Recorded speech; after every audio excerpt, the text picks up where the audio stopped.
The Fabulous 413 podcast is funded by the UMass 5 College Credit Union, dedicated to creating access to financial well-being for local people, businesses, and communities. Insured by NCUA, umass5.coop.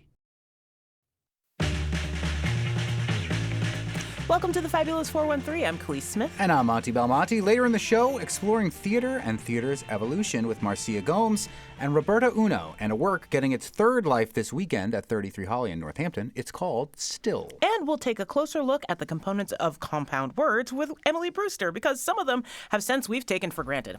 But yesterday, during our live show, we ran a little low on time to talk about the full scope of this weekend's Jazz and Roots Festival. So we decided that should be immediately rectified. We're here yesterday, but you're listening today to the Fabulous 413, where we ran out of time yesterday in the brand new Hope Center for the Arts in downtown Springfield, which is going to be one of the new stages for the Springfield Jazz and Roots Festival, which is happening this weekend in downtown Springfield.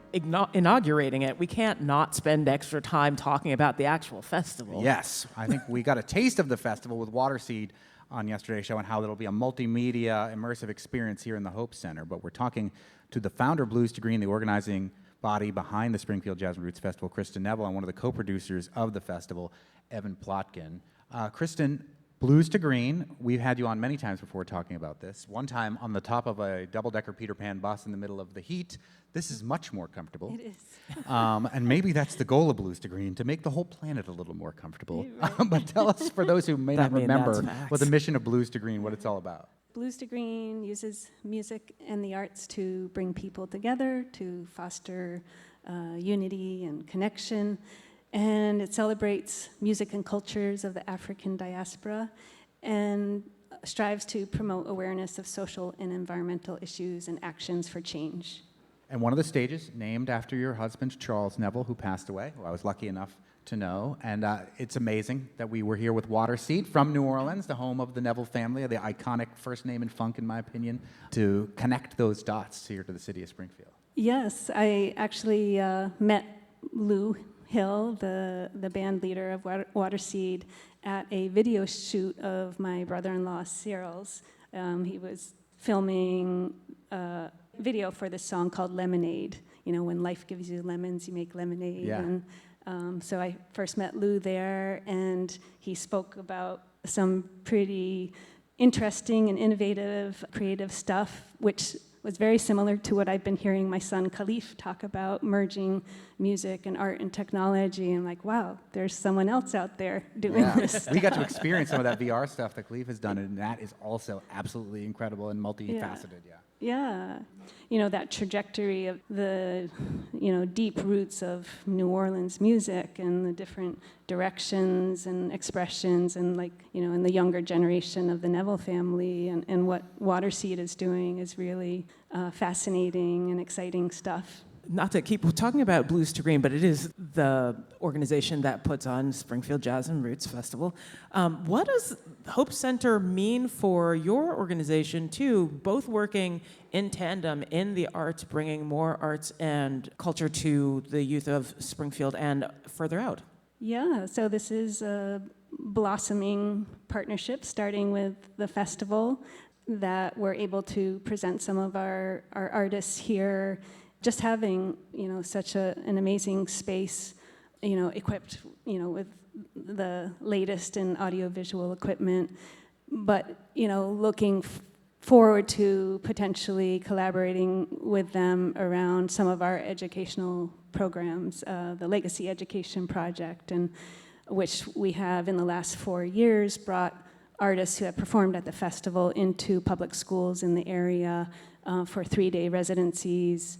These are, you know, Black and Afro-Caribbean musicians who share their lives, their cultural heritage, and just delve into the study of history and culture and identity and social justice through music. That's Kristen Neville, the founder of Blues to Green, which is putting on the Springfield Jazz and Roots Festival this weekend, including at this brand new Hope Center where we're talking to Kristen right now. We're also joined by one of the co-producers, Evan Plotkin of NAI Plotkin Real Estate, which, full disclosure, underwriter of NEPM. But that's not why we're talking to you. But it does bring up a good question. Tell me why real estate developer, Evan Plotkin, wants to be part of presenting a huge music festival throughout downtown Springfield. I worked with the Hoop City Jazz many years ago with John Osborne. I was just a volunteer, and I decided to help out. And that 3 years later, tornado came and wiped out the area that we were going to be having our Hoop City Jazz. We took a hiatus, and there was no jazz festival. And people were coming up to me all the time saying, "When are you going to bring the jazz festival back?" They kind of associated me with it. Around that time, Kristen and I met up, started talking about the interest of bringing the jazz festival back. So we decided to take a shot at doing it. So that was the birth of the Springfield Jazz and Roots Festival. It was in the conference room in my office building. A lot of people were non-believers about what we were doing, and in fact, I wasn't a believer myself. I said, I don't know if we can pull this off. But I think we brought together a great board of people to help us think through everything. We really got the support of the city, which was really important, and we brought it to the heart of the city. It was in Court Square, and after the first year, it was just so exciting to see the kind of public support that we had for the festival. So I kind of got the bug, I just said, wow, we got to do this again. It's a lot of work. It's like 12 months of the year you're working towards this one or a couple of days, but it's a labor of love, and when you see the community coming out and you see all different colors of people and different socioeconomic demographics here at our festival, you just really know that you're bringing something to the community, that this is Springfield. And I say that every year from the stage. I look around, I say, damn, this is Springfield. I mean, we have just everybody here. You have politicians, you have homeless people, you have, and everybody in between, and they're loving it, and everyone's getting along, and I just think we need more of it. And to get to your direct question about real estate, I think that by lifting the city up and shining a light on it, people start to, investors and restaurateurs and whomever, they look at the downtown and say, wow, this is so much potential here. There's so much life here on this day of the festival. And what I hear from most people is, why can't we do this all the time? And I said, well, we need some more help and we need some more money, but we'll definitely do it. Well, it is free, so that's not a great way to get money, but donations are accepted, Yes. which is a good way to get money. And it is this Friday and Saturday, July 11th and 12th, the Springfield Jazz and Roots Festival. And we're talking with one of the co-producers, Evan Plotkin, as well as the founder of Blues to Green, and one of the producers of the festival, Kristen Neville. And it's the first time it feels like some of these acts are going to be inside. Was that a weather-based decision, or was that a technology-based decision, or just trying to expand what the festival could do? Yeah, we needed to pivot a little bit this year. Part of it is being more financially constrained with funding cuts in different areas. So trying to think about, okay, how can we do this and still, have an amazing experience and the variety of performances, and that this was happening at the same time, and and Kyle's very much a part of it. He's been very much a part of the festival. Kyle Homestead, who we talked to on the show yesterday, who's the technical director here at the Hope Center. Yeah. Right. So we were able to, make somewhat of a pivot and expand our footprint, which is something that we've wanted to do. But it is nice and reassuring with the uncertainty of the weather to have an indoor space. And so I'm appreciative of that, not knowing exactly how it will be. We had Waterseed from New Orleans and their Journey to Funkstar on the show yesterday. We've had Andea Owens and the Cookout on the show before, and she's phenomenal. Who, I guess, is courting all these fantastic acts to be part of Springfield Jazz and Roots Festival? So it's kind of an organic process of, being out in the world. Like I mentioned, meeting Lou with Waterseed in New Orleans, being there for the Jazz Festival, being in the community and local artists reaching out to us or becoming aware of who's out there. And we have a couple younger up-and-coming artists, Christina Colon, an incredible vocalist and flute player, as well as Richard Paris Scott, a dynamic performer. So both of them are Springfield-based artists, and Evan has connections. And over 12 years, we've built relationships with different people and artist agencies and just more awareness of who's out there, but also building relationships with the artists themselves. So one of the performances is a collaborative project with two artists who have performed at previous festivals, but they never met each other. So I helped to bring them together and introduce them to each other. So Elio Villafranca and William Cepeda, who are very similar in their approach to music and really honoring their cultural roots and composing modern jazz. And I've kind of put them together, and Elio suggested, well, maybe we could do a bit of a tribute to Charles, even though they didn't meet him. Charles Neville, your husband. Yes. But still influential, which is important to pay tribute to, Yeah. regardless of whether they met him or Right. not. Yeah.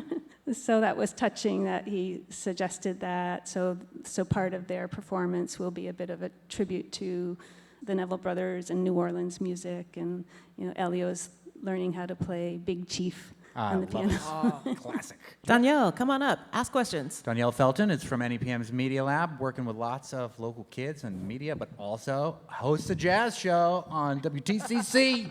Love that community radio station based at Stick.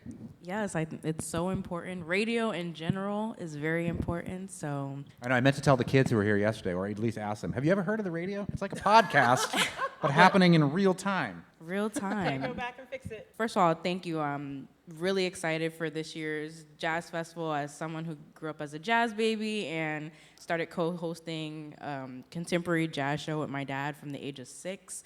It's really important to see jazz, and I'm excited to see jazz in this space because we've hosted jazz shows in the past in this space. So really excited for that. And Joe Salins, because he is Love my him. favorite. If you haven't seen him, he plays the bass guitar and piano at the same time. So My full disclosure, my son Enzo took a music class with him when he was very young. We all loved it. yes, so just jazz in the space from when this was City Stage to the Keg Room to different different venues. Jazz is needed downtown. But anyway, so for my question, Springfield Jazz and Roots brings a mix of sound and soul right here in the city. How do you see music, especially jazz, playing a role in healing and uplifting the community today? Kristen Neville.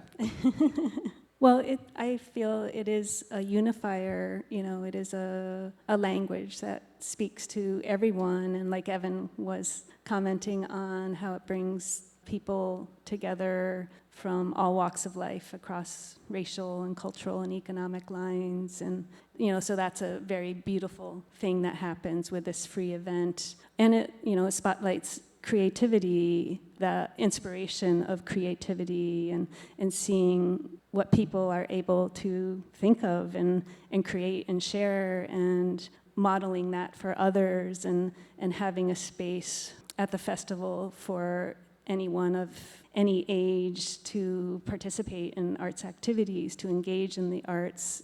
All of that is healing, to express oneself, to have a voice, and being able to create a platform for local artists, whether they're musicians or visual artists or spoken word artists or dancers, that they can be seen and heard, and that, that's very valuable and important. Thank you for creating a space for people to do that, because even when I was growing up, jazz was never cool. So I'm glad to see when I go out to the festival each year that literally everyone is there, from the babies to the elders, and I can get my grandma out, and we can all enjoy something that is civil and positive, and we need that in the city of Springfield. So thank you.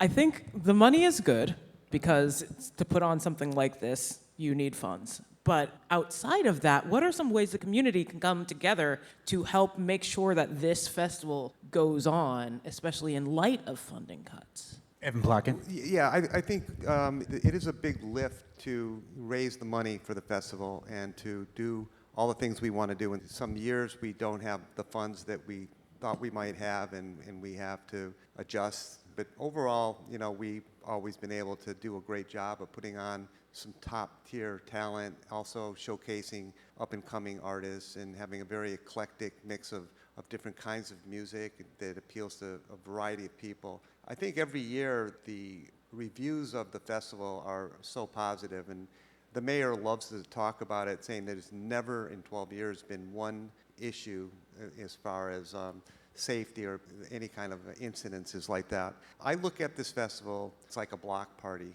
And you know, when you have a block party in a neighborhood, it's because you haven't met all your neighbors. So somebody has the idea, let's get all these neighbors together. We just wave to each other when we're going by, but we don't even know each other. And we should be a community here in this neighborhood. So we're like a block party in Springfield. And we do this to say, well, strangers are friends we haven't met yet. And that's the way I look at it. And so at this event, because of the beauty of the music and how it affects your soul, and you have people from all walks of life milling around, listening and enjoying it, they're connecting with other people who are from your same neighborhood, they are from your city, and it's just a way of bonding, getting together with a common thing called music, and jazz music is particularly connective that way.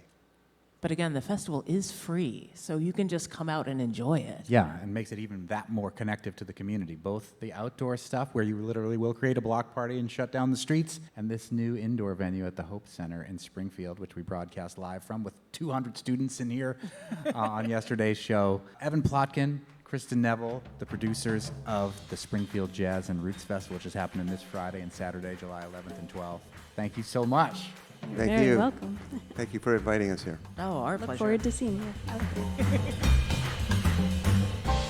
The Springfield Jazz and Roots Festival begins on Thursday night, yes, tomorrow, with a kickoff concert in that new Hope Center for the Arts. But find out all of the events and acts coming to perform at bluestogreen.org. We'll hear from two people devising new theater in the Valley when we chat with Roberta Uno and Marcia Gomes about Still and other projects they're currently working on. After we dissect some compound words we should maybe understand better with word nerd Emily Brewster. You're listening to the Fabulous 413 on 88.5 NEPM. The Fabulous 413 podcast is funded by Northeast Solar, offering solar options, energy security, and solutions for the local community.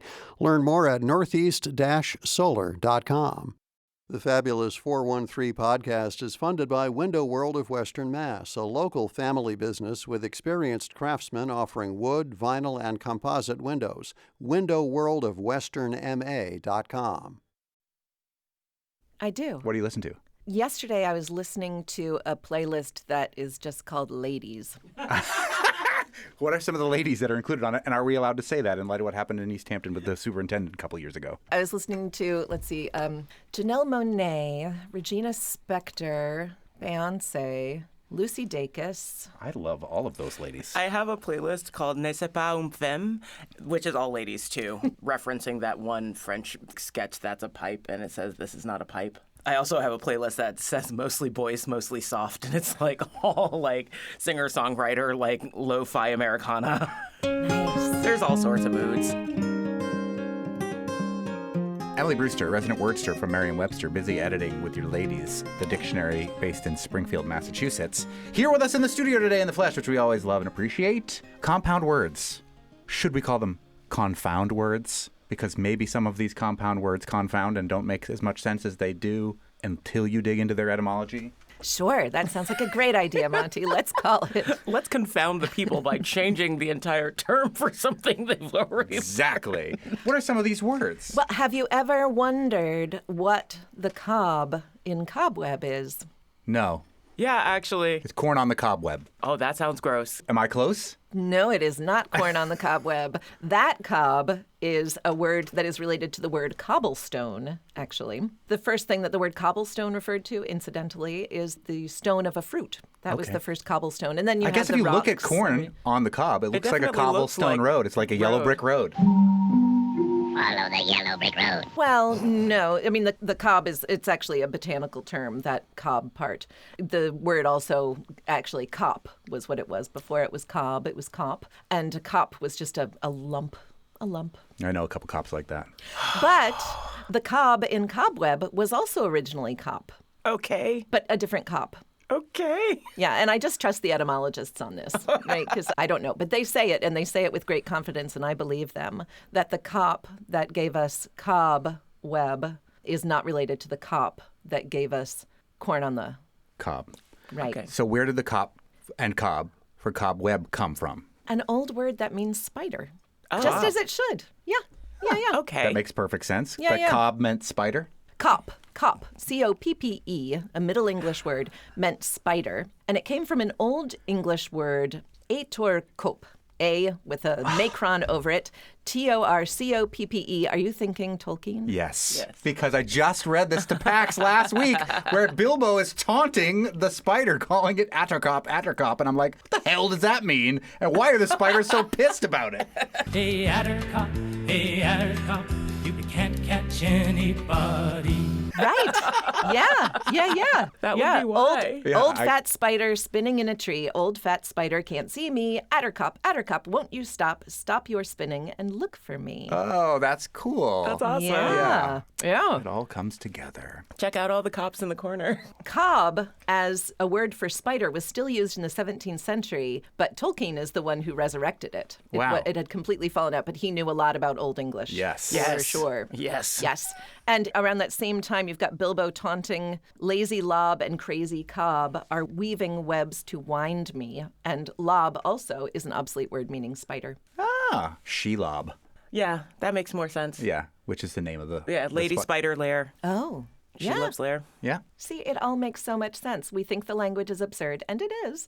But then you find out that it's not as. I didn't watch Madam Web, speaking of Shelob, but I don't know. I would like to see it. It can't be as bad as everybody says. I have friends who worked on it. How would you know if you could climb a wall if you've never tried? Anyway, what's another one of these confounding compound words, Emily Brewster, that really, if you dig into their etymology, you can see why it makes some sense? There is no straw in strawberry. But you grow it. One of the growing methods is to grow it with or near straw. So I always assumed that it was because of the growing method. Or like cover crop it with straw. Yeah, you mulch it with straw. And you can sometimes, if you don't have a whole lot of space, grow it directly in a hay bale. Or if you're from Pennsylvania. Oh, no. Or southern Jersey, it's strawberry anyway. Oh, it is strawberry. That's true. Further south, too. My grandmother, who's from, like, the Virginia, North Carolina line, used to also say strawberry. Strawberry. But the Old English word was strawberries, I think. I'm just making that up, really. I can spell it for you, though. It is S-T-R-E with a macron over it, A-W-B-E-R-I-G-E. Oh, my God. I mean, happily, most people didn't have to spell anything back then because the language was barely written down. Yeah. Right. But, yeah, somebody decided to spell it that way at some point, and here we are. Strawberry. Right. It sounds like the people talking backwards in Twin Peaks. I am the arm, and I sound like this. So the theories that are Meanwhile- out there are that the seed-like... Do you know this about a strawberry? Do you know that a strawberry is actually... It's not a vegetable. It is a fruit, but each one of those little seeds on the outside, which are called achenes, A-C-H-E-N-E, each achene is, in fact, its own fruit, botanically, technically. So you're eating lots of fruit at the same time. Yeah. That makes sense when you cut into it, what it looks like. Yeah. Well, your dictionary in Springfield defines it as an enlarged pulpy receptacle bearing numerous achenes. I'm on the Atkins diet. Yeah. The pulpy receptacle part. Yeah. It's rough, right? I wanted to see how the OED defines it because I was like, this is not a good way to define something that is so wonderful. I love strawberries very, very much. The OED's definition of strawberry is even better. This is from a definition that dates to 1919. The fruit, popularly so called, because it's in quotation marks, scare quotes for the fruit. The fruit of any species of the genus Fragaria, a soft bag-shaped receptacle of a characteristic color, scarlet to yellowish, full of juicy acid pulp, and dotted over with small yellow seed-like achenes. It is eaten alone or crushed with sugar and cream or wine. The wild or wood strawberry is smaller than the cultivated kinds. I love that they're like, these are the only uses for strawberries. Strawberries are acidy bag juice. Thanks, Britain, for putting your foot down on how we use food. Yeah. Well, I didn't look it up in our dictionary that was published around the same time, and there used to be much more extra information in dictionaries. It was very traditional, really, to provide a little recipe, perhaps. Yeah. Just like, this is what you want to Crush do. it and put some sugar on it. Ruin it. So one theory about the straw is that those little achenes are somehow reminiscent of straw. They're kind of straw-colored, maybe? Maybe. Another explanation is that the straw is a corruption of the word strew, like I am strewing flowers about. That word also goes back to Old English. And that idea is based on the runners, that is the way that the plant spreads, right? It sends out these runners, and they produce a new plant. And so they are strewn. So maybe strewn berries. Strewn berries. I like that. Yeah. It makes more sense, I guess. Yeah, it makes plenty of sense for a pulpy bag receptacle. Yeah, I'm going to call them pulpy bag receptacles filled with achenes. You can get them at Atkins Atkins Farm Market. Country Market. It's grillin' time at Atkins Farm. What's another one of these confounding compound words, Emily Brewster? Jackpot. Jackpot. We got a jackpot, jackpot, jackpot. Any guesses? I'm going to say that a guy named Jack won a big pot of money. My assumption would be that it's somehow tied to the many Jack myths, but like that also is kind of a stretch. It's actually card playing. It's just the card. Just the card? The card Jack. Uh-huh. Yeah. Okay. And the Jack is not notorious for being one of the winningest cards. I mean, it's at least a face card. Well, in cribbage it is. Okay. Is it? Yeah, because in cribbage, the Jack can get you extra points. If the Jack shows up as the top of the deck, the card that both players get to use as kind of bonus points, then that's called the knob. You get 2 extra points, whoever's got the crib. And if you have it in your hand and it's the same suit as whatever card came out on top of the deck, you get 1 extra because you have the Jack that matches. It's also very handy in the game. Both of these names are probably inappropriate. Egyptian Rat Screw and Spanish War. I know both of those games, and I really thought that we had named them other things. I don't think so. I don't know what else to call them. I think we just started calling it Rat Screw. We should look up the etymology of these things, but I don't know. Spanish War's not very cool either. No. Anyway, if you have the Jack, It is historical. it's helpful. It did happen. It's helpful to win. Yeah. Well, poker. Poker. Yeah. There is a game, draw poker, I guess. I'm not a big poker player. I'm very bad at it. But there's 5-draw poker, but then there's also a particular version of this called Jacks or Better. And the way it goes is that you deal out 5 cards to everyone, and nobody can start to bid or play unless they have a pair of jacks or something better than a pair of jacks. So you put in your money into the ante, but then nobody can play because nobody has a pair of jacks or something better. So you collect all those cards, you deal out 5 more cards. Everybody has to put something in the pot again. Uh-huh. And so what this means is that eventually when somebody can finally play, the pot is much bigger than it is in the case of a normal game. That is the jackpot. I have a great jackpot story to tell you off the air, Emily Brewster. Yeah, you got to stop telling this. Fortunes have turned in my favor in a very fun way that I wish I could say on the radio, but won't. What are some other fun words like this, Emily? Hogwash? Gross. If it just refers to the process of washing your hogs, I understand how that would come to mean something that is garbage.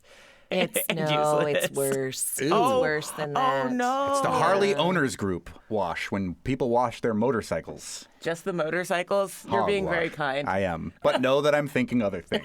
But we're only about getting clean. It is not. Hogwash was originally this garbage or slops that you would feed the pigs, to which had been added sour milk or water. Ew.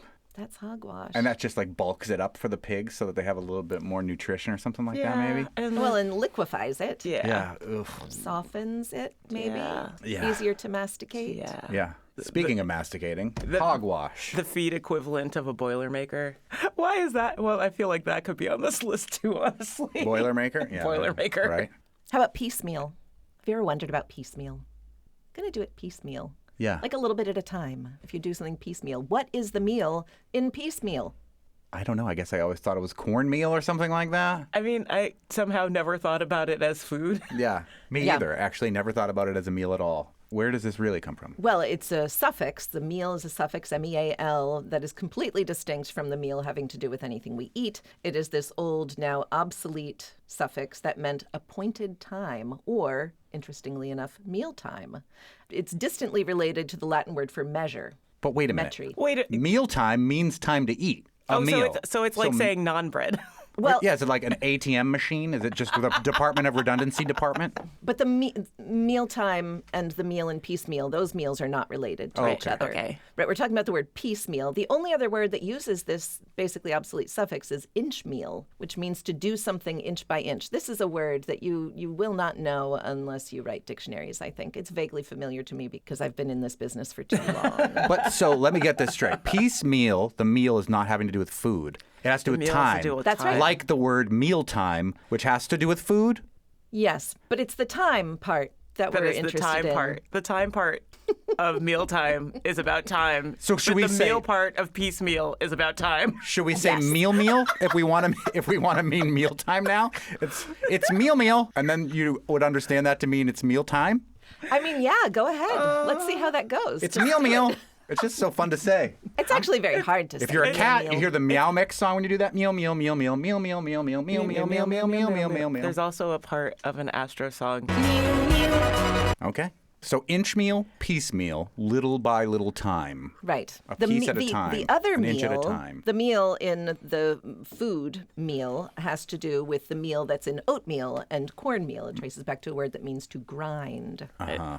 It's grind time. Yeah, Right, so and it's also meal, related to the word mill. So you could say meal, and it would mean grind time. Yeah, like that show on MTV Grind with Eric from the original Real World. Sure. Hello, sunny California, and welcome to a sand and surf edition of The Grind. I'm Eric, your host. I went super 90s on that. I didn't have cable in the 90s, so Yeah. I'm not aware of any same. of these shows. Yeah. Well, Emily Brewster, thank you for unconfounding these compound words, these cobwebs of words and linguistics and Straw babies. and our meal time. Which you can only eat with sugar or sometimes. And the akines. The akines. That's another new word for me. I didn't know that's what those little seeds were called. I thought you just call them seeds and be done with it. Akine Elijah. And every time you eat a strawberry, you are in fact eating many, many, many fruits. Yes. We'll get them before they're all gone, which I think they pretty much are. The sweet part we enjoy is the pulpy bag receptacle. Hogwash. If you have a question for Emily Brewster, resident wordster from Merriam-Webster, our dictionary in Springfield, send it our way, thefab413@nepm.org, and we will ask her on your behalf. Thank you, Emily Brewster. Thank you, Monty and Khalees. Now to explore theater through new works with Roberta Uno and Marcia Gomes and the upcoming production of Still at 33 Holly. You're listening to the Fabulous 413 on 88.5 NEPM. The Fabulous 413 podcast is funded by Eastworks, 4 floors of makers, artists, and entrepreneurs located in the Mill District in East Hampton, where community happens. Learn more at eastworks.com.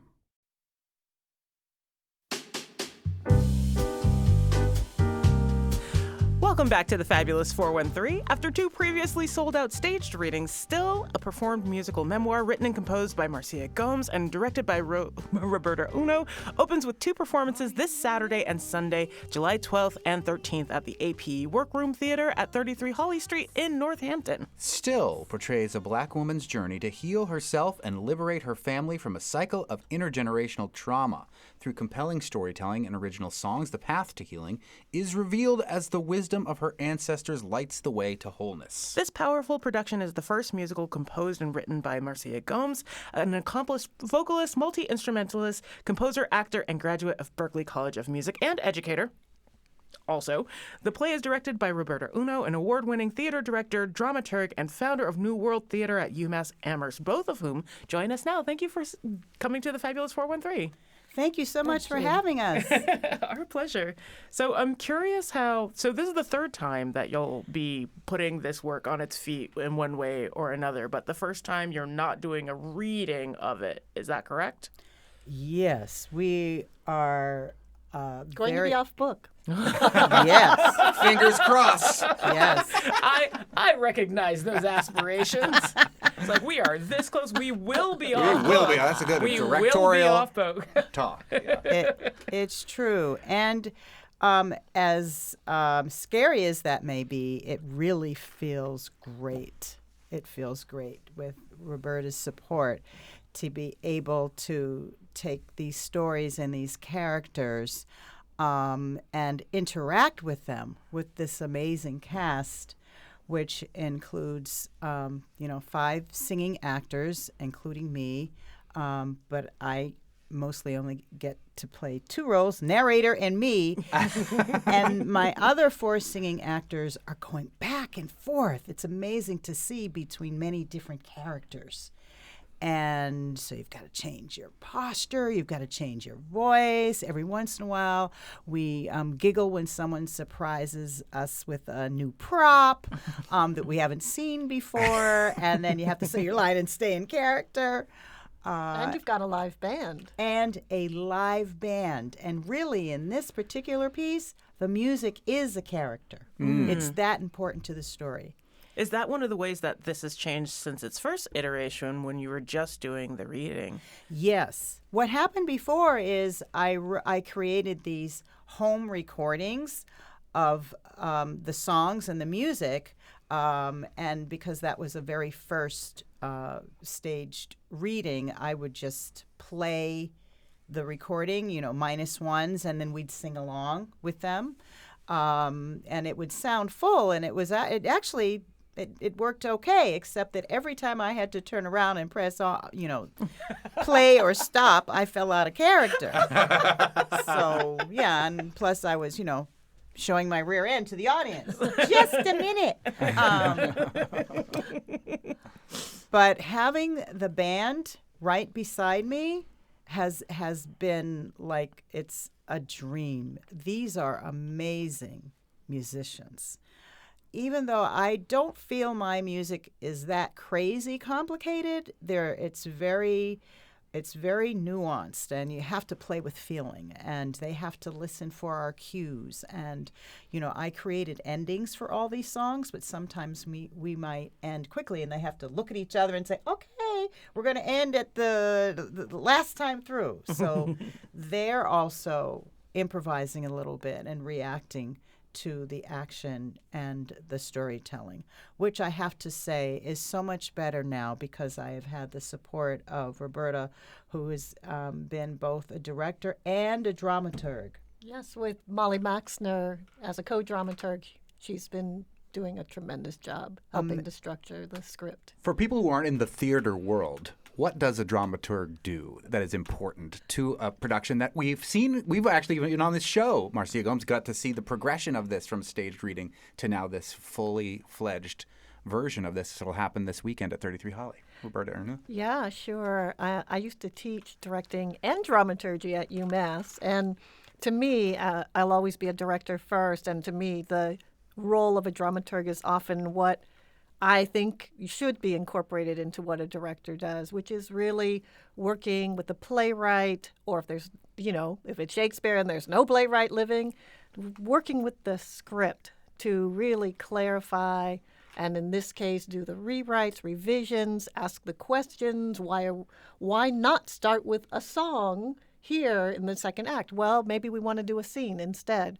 But a dramaturg is, given the limited time that people have to put up a show, especially in the way the kind of nonprofit theater developed, a dramaturg as a role has been tremendously helpful, doing research, kind of acting as an advocate for the playwright, even if it's not a living playwright. Like, here, can we get back to the words, director? I know you may have a concept, but yeah. It is an important role. I think of it like if you're thinking in the movie world, it might be like an editor or something like that, where you're not a story editor. Yeah, so sometimes you're the director and the editor, and sometimes you're the writer, director, and the editor, or sometimes you're one of those 3 things. Yeah. And Roberta, and Marcia, you're the writer and the performer and composer of all this. And we talked a little bit about how this is devised theater. It's devised on your life story and some of the traumas that you have had to endure. Can you tell us a little bit, for those who may have missed you on other times on the show talking about this production in process, what you're drawing from this production of Still? Well, I'm drawing from several generations in my family of storytellers and musicians and artists. and people who had many who lived many roles as parents, as grandparents, who would wear many hats, but they were all artists as well. And in my family, if you have a story to tell, you're supposed to get up and do all the voices. And I thought every family did that. I mean, it's cool because it means that your family was giving you griot training and you didn't even know it. It's true. Yeah. It's true. And I can hear my grandfather, Edmund Clark, who was part of the Great Migration North, came up to Pennsylvania from South Carolina, telling the story about his siblings, and he would, he would punctuate everything with, acting out the voices. So these were relatives that I didn't know. Maybe they had passed, but they were very alive through these stories. And then one day, one of my nephews was starting to ask, well, who is my grandfather? Who is this? And I realized, I said, oh, no. They don't know our history. They don't know our family because they've all passed. See, my grandparents passed in the 70s and early 80s. So I'm like, how are they going to know? I mean, these stories are a reservoir to me. And maybe it's what makes me a little different from my sisters who were too young when some of these wonderful relatives were alive.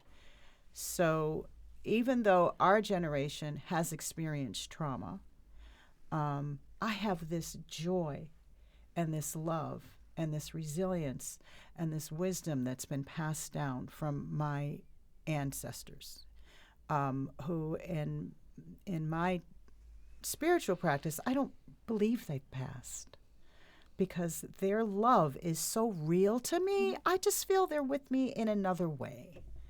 That kind of love doesn't die.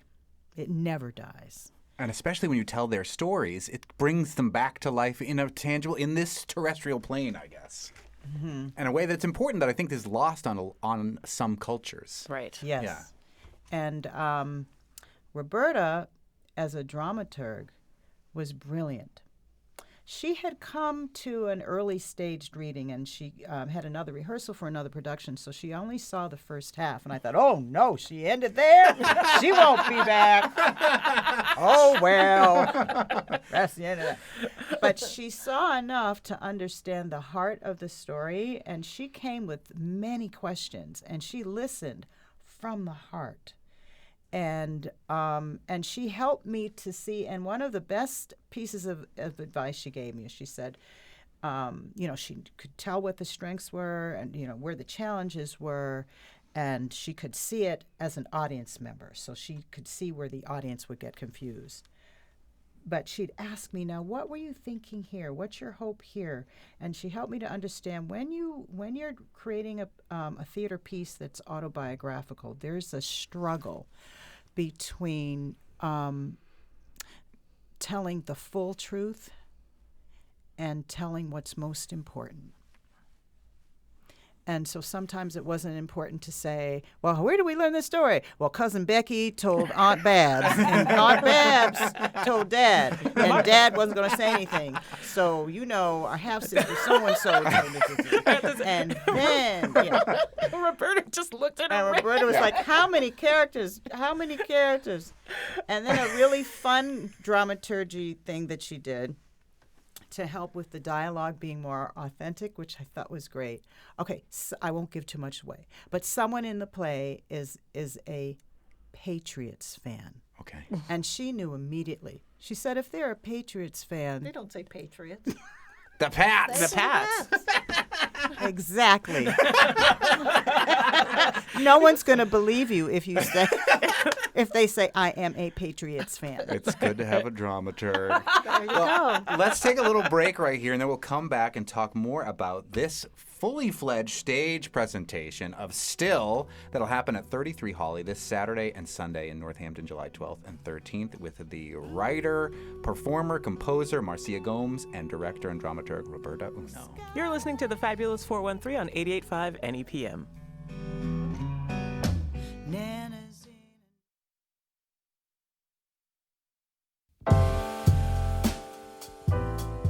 Welcome back to the Fabulous 413. We are with playwright and actor and so much more, Marcia Gomes, and director Roberta Uno for the upcoming production of Still, the third iteration of Still.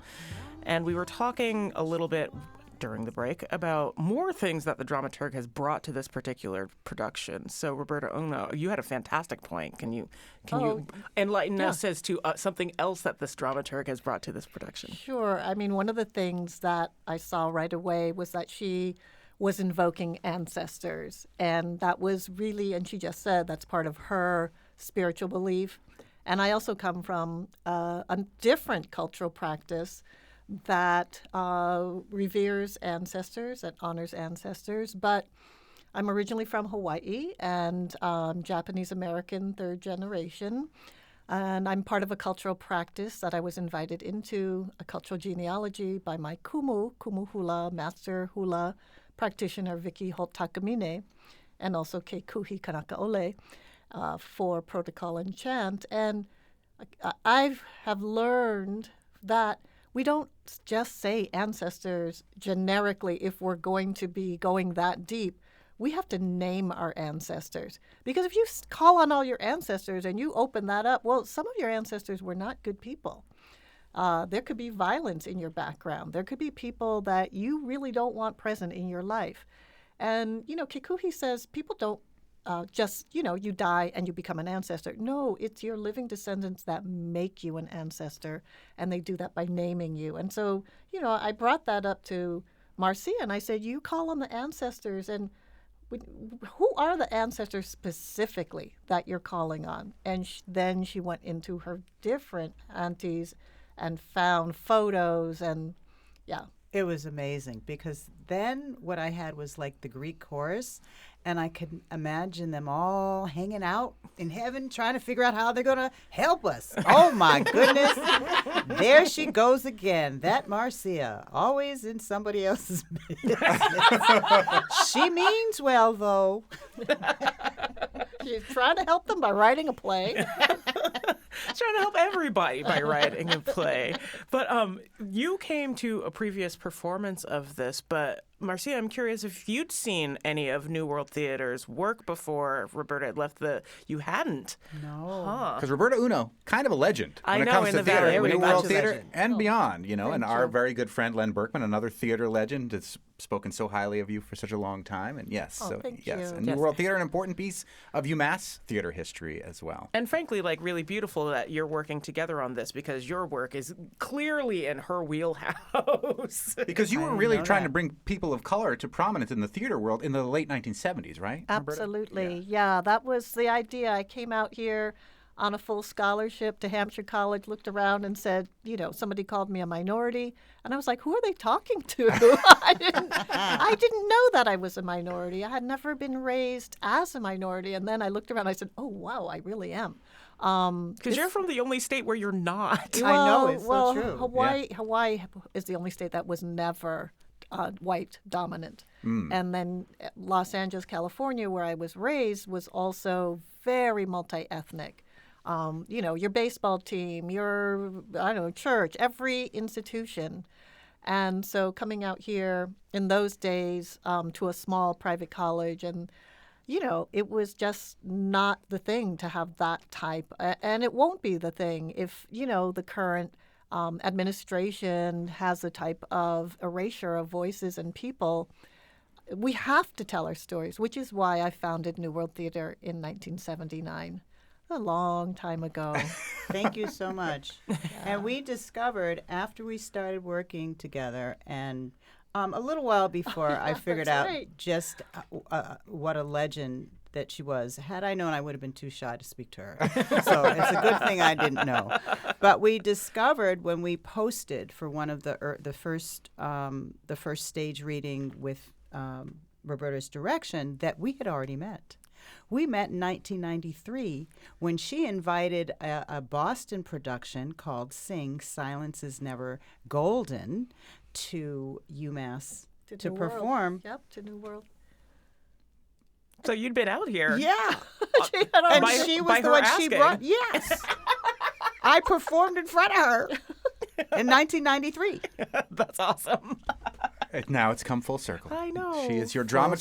circle. She is your director, and it is a new production. Well, semi-new. It is getting it's getting more up on its feet. Yes. With This a is the full new- band and This is the New England premiere. It was a stage reading and then a performed stage reading. And then we're like, what do we call it? It's not really a musical. It's not really a play.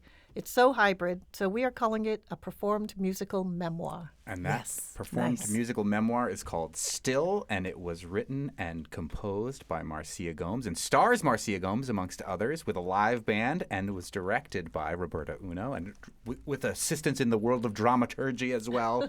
And it is this Saturday and Sunday, July 12th and 13th at the APE Workroom Theater at 33 Holly in Northampton. Thank you both so much for coming in and sharing your stories with us, and we'll be able to hear your story, Marcia, this weekend. Yes, thank you so much Her for music coming. is gorgeous. Yes. Just beautiful music. It Thank sure you, is. Roberta. And hopefully sometime soon in the future, Roberta will be able to talk about some of the other things that you're doing in the area, because you came back and you're doing so much stuff. Yes, we're going to have you back on soon, I hope. On the next Fabulous 413, we're exploring the history of our very block. And learning where the story of abolition makes its mark in Springfield with a tour of the spots on the Underground Railroad in Springfield. Plus, Congressman Jim McGovern will join us. Got a question for the Congressman? TheFab413 at nepm.org. And check out the July 26, 2024 episode of our previous show for more with Marcia Gomes.